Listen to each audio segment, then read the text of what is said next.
And herein lies the dilemma that we all face. Let me illustrate. Improved public health has caused the world's infant mortality rate to decline by 60% over the last 40 years. In the same period, the world's average life expectancy has increased from 46 years in 1950s to 63 years today.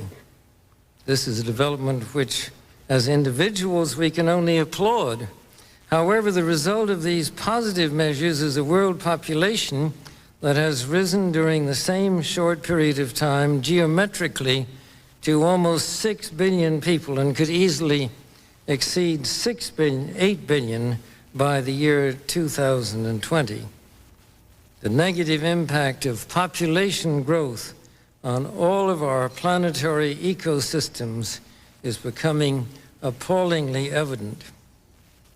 In particular, the rapid growing exploitation of the world's supply of energy and water is a matter of deep concern, and the toxic byproducts of widespread industrialization have increased atmospheric pollution to dangerous levels. Unless nations will agree to work together to tackle these cross-border challenges posed by population growth, overconsumption of resources, and environmental degradation, the prospects for a decent life on our planet will be threatened. The recent UN meeting in Cairo is appropriately focused on one of these key issues, population growth. But the controversies which have erupted at the conference illustrate the problem of coming to grips with issues that are deeply divisive and which have a profound moral dimension.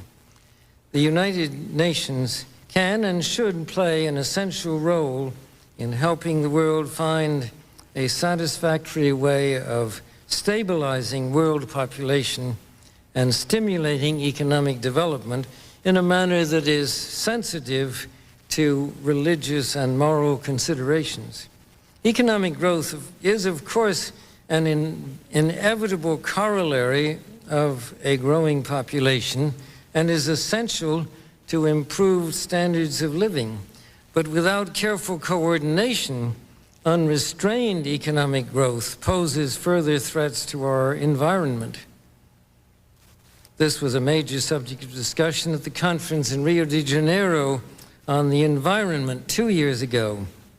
The focus then was on sustainable growth and global development. It was pointed out at the conference that growth is most efficiently managed by the private sector, but regulation of the process by national governments and international bodies is also needed. And once again, the United Nations should certainly be among the catalysts and coordinators of this process.